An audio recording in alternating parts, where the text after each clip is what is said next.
No vídeo de hoje eu vou analisar com você uma partida que Carlsen destruiu Nakamura jogando a minha defesa favorita. E eu tenho que confessar que a cada partida que eu analiso no Magnus eu fico mais impressionado. Inclusive tem um momento dessa partida que eu tenho certeza que você vai ficar impressionado também.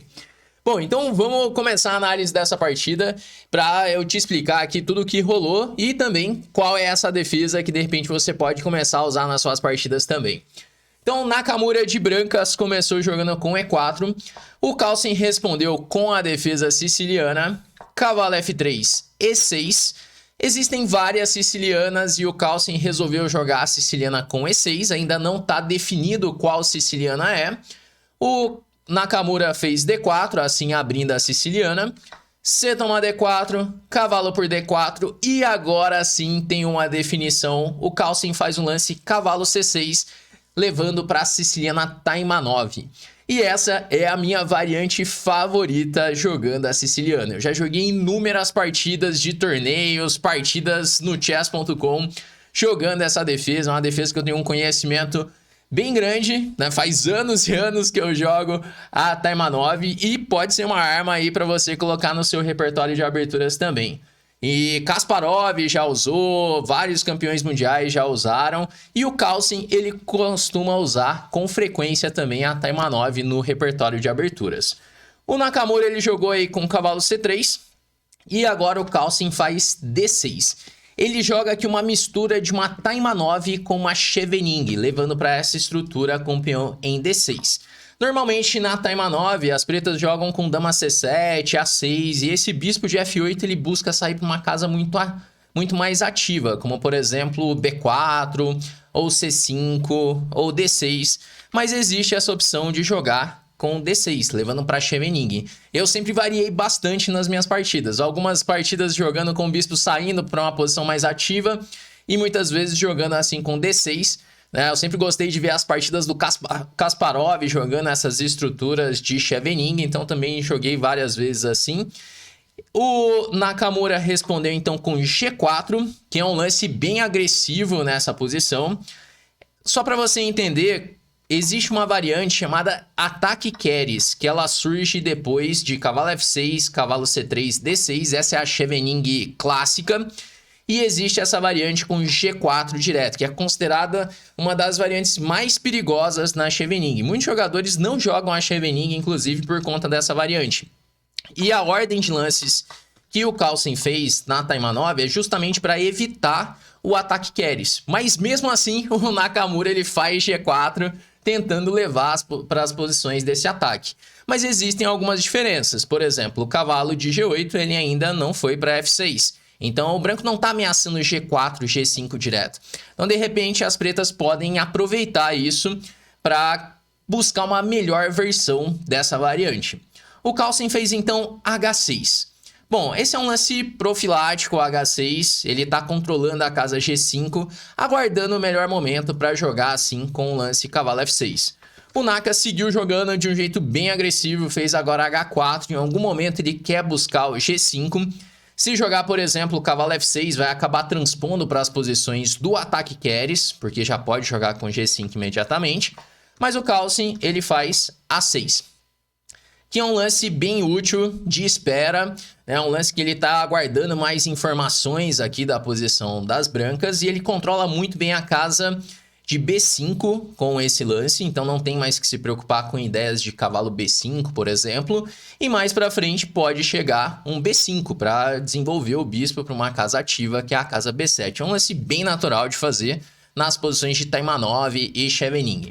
Seguiu então o bispo G2, aqui seria uma opção também bispo E3, com a mesma ideia de poder continuar o ataque na ala do rei, poder rocar grande também, mas ainda não definindo a casa do bispo. O Naka jogou com o bispo G2, que é um lance natural também de ser feito, e agora o Carlsen faz bispo E7, já atacando esse peão de H4.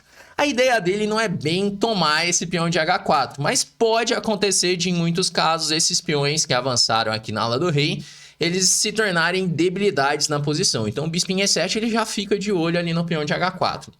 Vem então o bispo E3, né? O Naka ignorou esse peão de H4 ele quer jogar com roque grande, ele quer desenvolver a dama e poder assim rocar grande. Tomar em H4 seria um lance muito perigoso, por exemplo, as brancas podem tomar em C6, BC6 e agora sacrificar uma qualidade, porque depois de dama H4 tem dama por D6, e essa posição aqui é um desastre para as pretas, o rei no centro, tá ameaçando dama C6, o bispo tá vindo para C5, roque grande também, uma posição que o preto tá quase perdido já, então não vale a pena tomar esse peão. Depois de bispo E3, o Carlsen encontrou a melhor reação, ele faz cavalo por D4, dama por D4 e agora E5.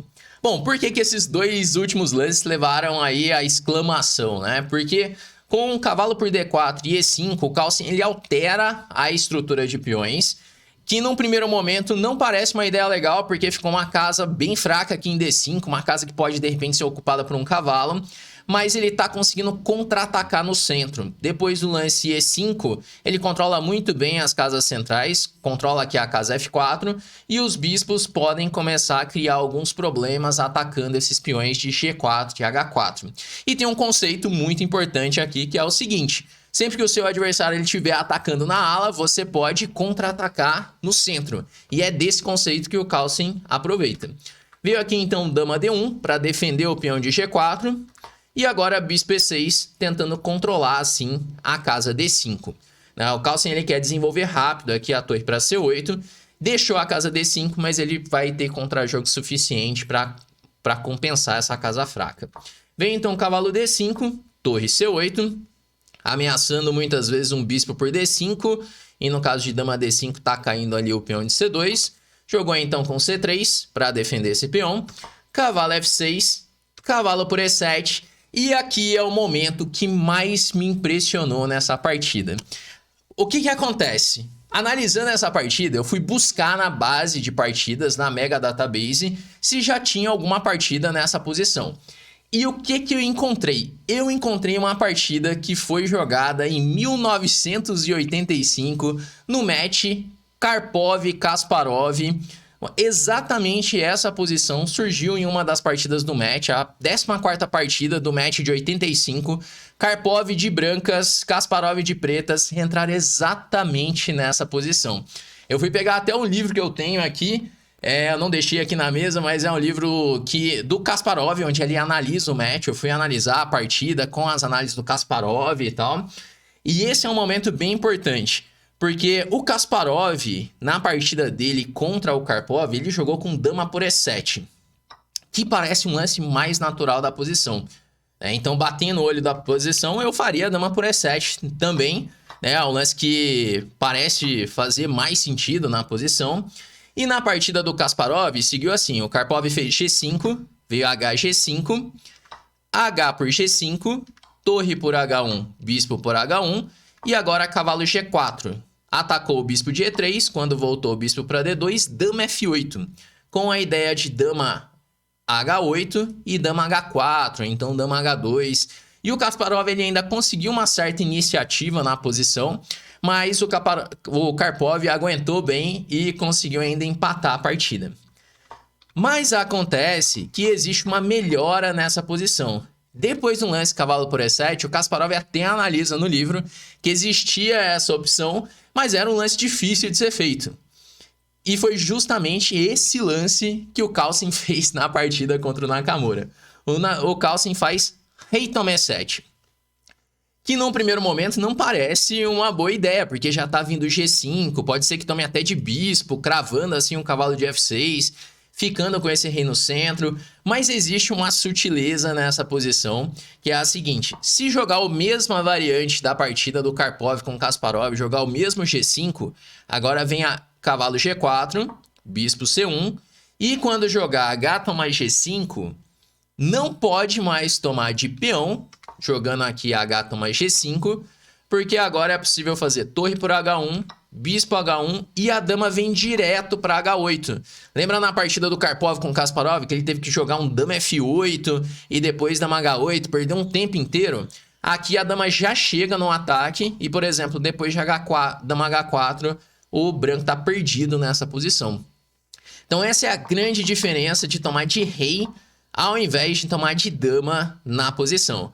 Agora fica aquela questão, né? Será que o Carlsen, ele lembrou da partida do Karpov contra o Kasparov, lembrou das análises, e quando entrou na partida contra o Nakamura, ele lembrou dessa ideia e fez o rei por E7?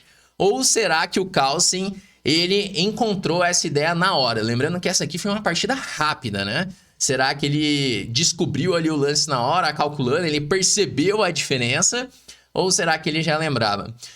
De qualquer forma, independente de qual foi o cenário, é muito impressionante. Porque assim, se ele lembrou, é muito impressionante a memória dele. Porque essa é uma posição que é pouco jogada. O Naka nunca tinha jogado essa posição. O Carlsen mesmo também não tinha jogado essa posição. Então, se ele lembrou a partida do match Karpov e Kasparov e lembrou da análise, a memória do Carlsen realmente é muito absurda, né? Agora, se ele encontrou na hora, também é uma compreensão muito grande dele conseguir compreender essa sutileza ali, na hora, numa partida rápida. Enfim, de qualquer forma, o Carlsen, cada vez ele surpreende mais quando você começa a aprofundar nas partidas e compreender ali as sutilezas que acontecem nas partidas dele. E ele fez aí o lance rei toma E7. Tomando de rei em E7, veio G5, cavalo G4, bispo C1, H toma G5, e o Nakamura, percebendo que não é uma boa ideia tomar de peão, ele acabou fazendo o lance bispo F3, atacando o cavalo de G4.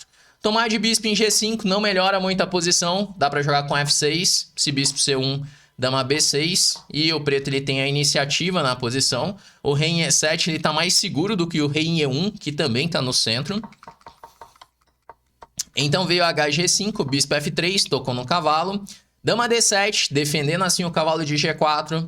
Torre G1 e agora cavalo H2. Ele vai atrás do bispo de F3, levando para uma posição assim com bispos de cores opostas. Veio bispo por G5, cheque, F6. Bispo E3, torre de CG8, defendendo assim o peão de G7. H5, cavalo F3, dama por F3. E o que acontece nessa posição? Depois do lance dama B5, aqui a gente já começa a perceber que o preto tá com uma vantagem e que a posição ela é bem desagradável para as brancas. Isso porque o rei em E7 ele tá muito mais seguro do que o rei em E1. É bem difícil do branco conseguir chegar com as peças, especialmente o bispo, ele não tá conseguindo criar ameaças contra o rei de E7. E o rei em E1, ele tá no centro do tabuleiro e rocar não é bem uma opção, porque tá sempre caindo o peão de A2 e o ataque das pretas ele continua. Aqui um conceito importante que eu ensino para os alunos do Chessflix nas aulas sobre estratégia ali nas nossas trilhas de treinamento, é que essas posições com bispos de cores opostas no meio jogo, o mais importante é o bispo que tem ali chances de ataque. Assim, o bispo, o que diferencia a posição? É a segurança do rei. Então, se o bispo ele consegue atacar, então você vai conseguir uma vantagem na posição. Por exemplo, o bispo do Carlsen é o bispo de casas brancas. Isso quer dizer que ele consegue atacar por todas as casas brancas e o adversário aqui, o Nakamura, ele não consegue defender essas casas brancas. Às vezes a gente fala, posições com bispos de cores opostas empata. E isso acontece no final, que tem uma tendência ao empate. Mas no meio-jogo é diferente. Quando tem a presença das damas, o bispo que está atacando, ele dá uma vantagem muito grande. E nesse caso, você vai ver que o bispo das pretas, o bispo do Carlsen, ele vai começar a atacar demais, aproveitando esse rei do Naka no centro. Vem então dama B5, tocou no peão de B2, bispo C1... Bispo F7, já tocando na debilidade, o peão de H5, veio torre H1, dama A4, tentando invadir, por exemplo, com dama C2, veio dama E2 e agora D5, fazendo a ruptura no centro para abrir a posição e chegar no rei do adversário. Veio então E por D5, bispo por D5, torre H2, dama C6, já com a ameaça de bispo F3, seguiu F4, aqui é uma posição desesperada já de jogar de brancas, né? O bispo do Naka nunca consegue jogar e o bispo do Carlsen ele vai fazer a festa agora jogando pelas casas brancas. Veio o bispo F3, dama E3, torre por H5, torre por H5, bispo H5, tomou em E5, e agora parece que as peças brancas vão conseguir entrar em jogo, de repente o bispo entrar em jogo, mas o Carlsen ele faz aquele lance para não dar chance nenhuma e arrematar a posição. Ele faz agora o lance torre E8. A ideia é que se jogar E por F6 cheque, tem rei F7, assim já cravando a dama e ganhando a partida. Vem então torre E8, dama G1, rei F7, bispo E3, torre por E5, não dá para rocar, ele jogou rei D2, dama D5 cheque, rei C1, e agora jogam as pretas e ganham o último lance da partida, o lance que arremata a posição. Magnus faz torre toma E3, aproveitando do tema tático de mate em D1, que se jogar agora dama toma E3, tá levando dama D1 mate. Bom, uma partida aí genial do Magnus. Tenho que confessar que me impressionou bastante, especialmente naquele momento que ele tomou de rei em E7. Não sei você aí, o que você achou dessa partida, mas a cada partida do Magnus a gente acaba se impressionando cada vez mais. E ele usou aqui uma abertura que é uma abertura favorita minha, que de repente você pode usar nas suas partidas também, que é a siciliana Taimanov. Inclusive, lá dentro do Chessflix, eu fiz um curso completo entregando ali todas as minhas variantes, todas as minhas análises que eu uso nas minhas partidas de torneio. Eu mostrei aqui no meu curso sobre a siciliana Taimanov, que está dentro do Chessflix. Então, se de repente você quer aprofundar mais nessa variante que o Carlsen usou, você pode aprofundar dentro desse material aqui no Chessflix. Inclusive, a nossa lista de espera do Chessflix ela tá aberta. Em breve nós vamos abrir uma nova turma para o Chessflix. E se de repente você quer entrar, fazer parte aí do time Chessflix, ter acesso a todos os nossos treinamentos, é só você entrar para nossa lista de espera e assim que for abrir uma nova turma, assim que surgir novas vagas, você vai ser avisado primeiro, podendo entrar para o Chessflix com uma condição especial. O link ele tá aqui na descrição desse vídeo, beleza? Bom, com isso, nós vamos chegando ao final desse nosso vídeo de hoje. Eu espero que você tenha curtido aqui esse vídeo, tenha aprendido mais aí com essa partida do Carlsen. Se você gostou, deixa aquele like aqui no vídeo, deixa nos comentários o que você achou e a gente se vê no nosso próximo vídeo aqui do canal.